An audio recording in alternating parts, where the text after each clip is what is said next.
Hello! Gusto ko lang sabihin sa inyo na itong aking asawa ay 4 years na siyang stroke. At hindi lahat ng stroke ay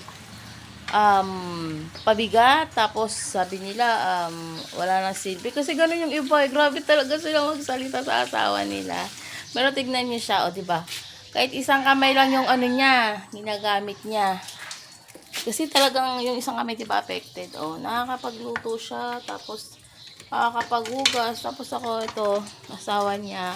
Diba nagtitinda ako. Yung mga hugasan ko, siya na naghuhugas. Kumbaga tulungan kami bilang mag-asawa. Tapos syempre, kung ikaw na-stroke ang asawa mo, huwag mo naman anuhin. Alag dito, huwag mo naman parang inisip mo na, wala ng kwento. Huwag naman ganun, guys. Sasakit naman yan. Pero tignan niyo siya. Tapos nakakapagluto pa po yan siya ng mga ulam, hugas. Makakapaglaba pa ngayon siya kahit isang kami. Kumbaga para-paraan lang. At saka, syempre, iba-iba tayo ng ng katawan, recover. Pero siya, syempre, malakas loob niya. Yun lang, kailangan lakasan mo lang talaga loob. Tapos itong bahay namin, di ba galing? Siya rin ang nagpintura niyan. Halos, ako ang mga inano ko lang yung mga singit-singit.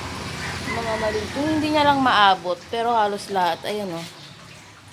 Ayan, nagpatulong lang siya ng sa pamangkin niya. Pero yung iba talaga dyan, halos sa kanya na lahat. At saka, ayun, yung naghahanap buhay siya gamit yung aming bike. Kumbaga, exercise na rin niya. At, ayun, nag-deliver po siya ng Coke.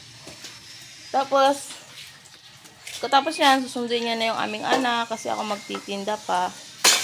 Ayun, gusto ko lang sabihin sa inyo na hindi lahat ng stroke ay wala ng pag-asa. Kumbaga, lakasan nyo lang talaga yung inyong loob. Tapos, syempre, supportan yung asawa nyo, palakasin nyo yung kanyang loob.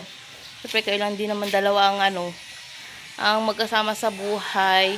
Kaya dapat, syempre, tulungan. Tsaka dapat tulungan higit sa lahat yung sarili bilang stroke. Kailangan para tatagin mo yung sarili mo na kaya yan, ganyan. Tignan mo siya, Kasi akala nila, wala nang pag-asa, wala nang silbi, ganun. Hindi ganun.